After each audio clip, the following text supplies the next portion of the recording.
I was here speaking to the School Board Association today to talk about STEM and the work of the La STEM Advisory Council. We've been in operation for almost 2 years, and our objective is to establish a statewide STEM strategy so that Louisiana students are prepared to go to work for Louisiana companies and Louisiana jobs. I grew up right here in Lake Charles. I'm a graduate of Barb High School. I was really good in math and science. I'm the product or the daughter of a math teacher and an engineer. And I went to LSU and majored in mechanical engineering. I was the only female in my mechanical engineering graduating class. And I went to work for Shell, and the initial assignment was to spend time the first year on an offshore drilling rig. And of course, back in the early 80s, there weren't too many women offshore, so that was kind of breaking new ground. Fast forward 20 years, I was managing billions of dollars in assets for the company and had hundreds of employees.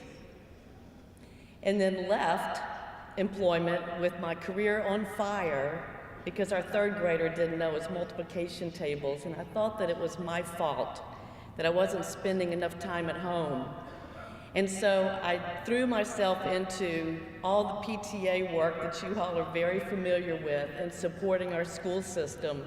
And my contribution was always trying to bring new technology to the classrooms, whether it was Elmos, our new computers, our broadcast studios, our weather stations, our swamps.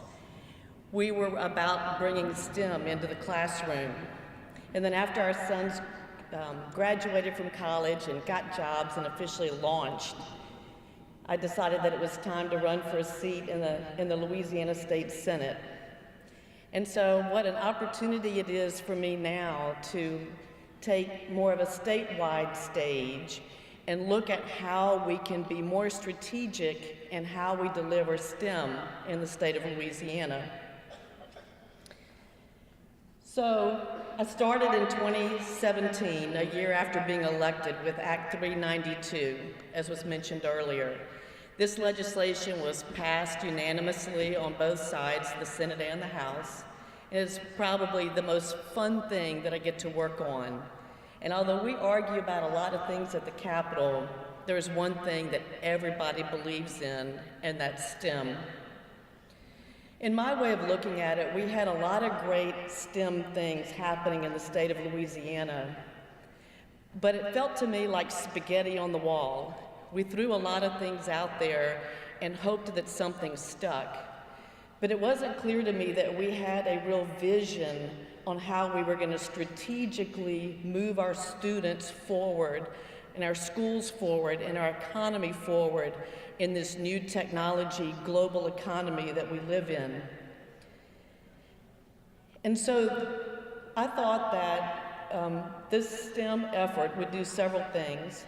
First of all, it's going to prepare all citizens for a world of STEM. You know, whether you're 8 or 80, you all know this, technology is part of your everyday life. I'll give you an example. My father is in his 80s. He recently had a pacemaker put in. And when he was in the recovery room, the nurse came in and talked to my mom and said, "Do you have an iPhone?" And she said, "Yes." And he loaded an app on the iPhone so my mom can download data about my dad's pacemaker through the iPhone directly to the doctor. She was so excited that she knew how to use technology on something that would have cost them hours to drive across Houston to be able to do that thing in the old days. And for those that are good in math and science, that choose a career in a STEM field, we want to make sure that they're prepared. And because, you know, at the end of the day, what's good for those families is also going to be good for the state's economy. Because as we have higher paying jobs and more jobs, we're going to attract more industry, and we're going to be able to improve the state's economy and the bottom line. And then because, of course, my background, I know that we need more women in STEM. And so part of the legislation was directly focused on increasing the number of women getting STEM degrees. So we built a 29-member task force the La STEM Advisory Council, and it consists about of half educators and half business folks. You'll recognize a lot of the educators on this list. It's led by the Commissioner of Higher Education.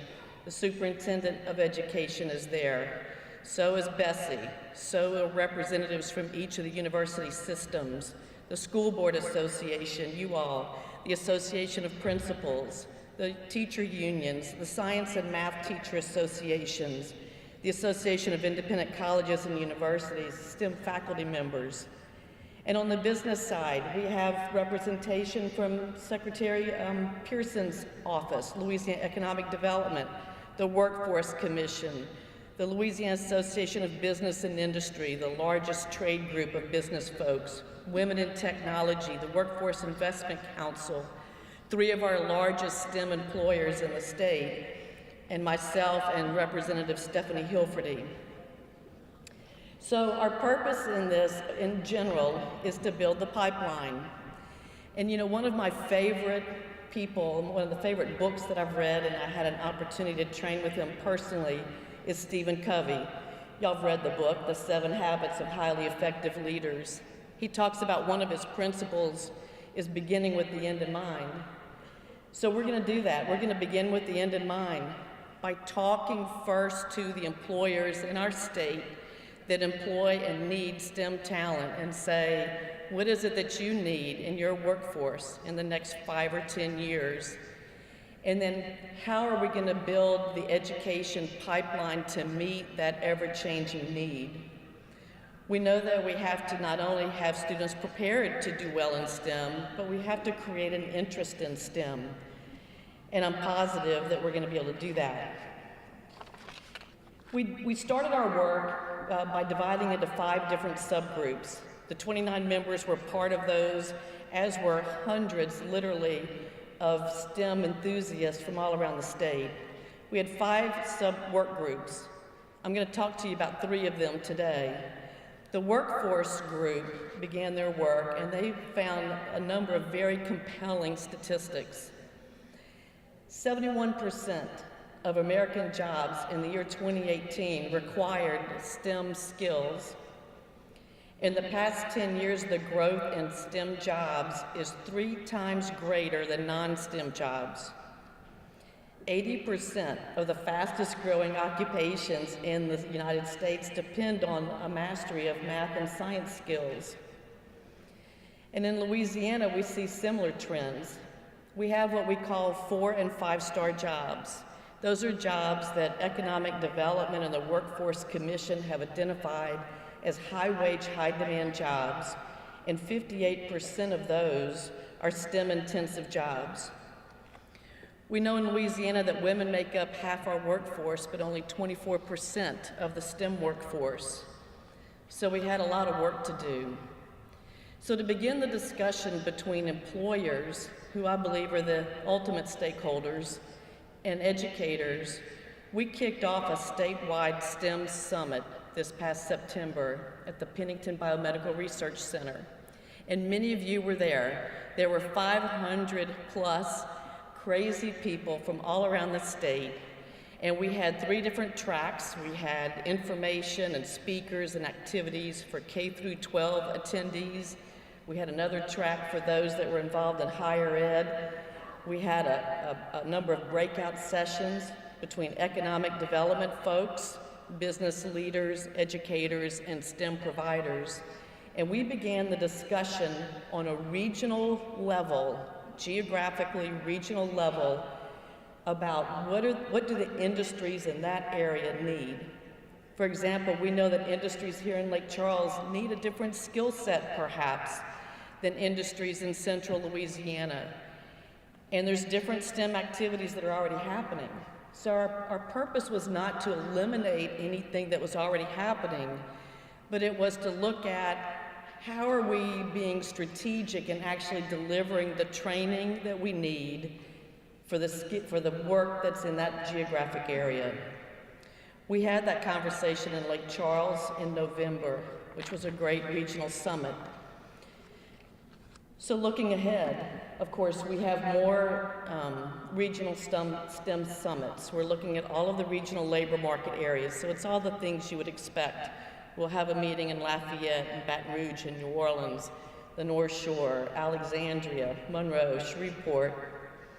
We're also going to have our second annual STEM Summit in September.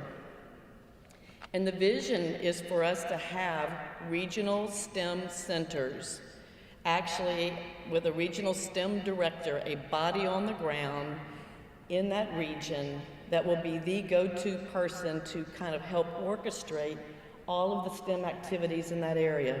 We have an advisory council that has all the decision makers at the table.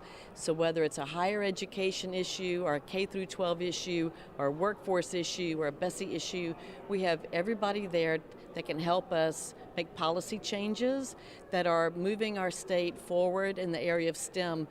We're competing with states all around the country for STEM talent, and we want Louisiana to become the go-to state for STEM talent.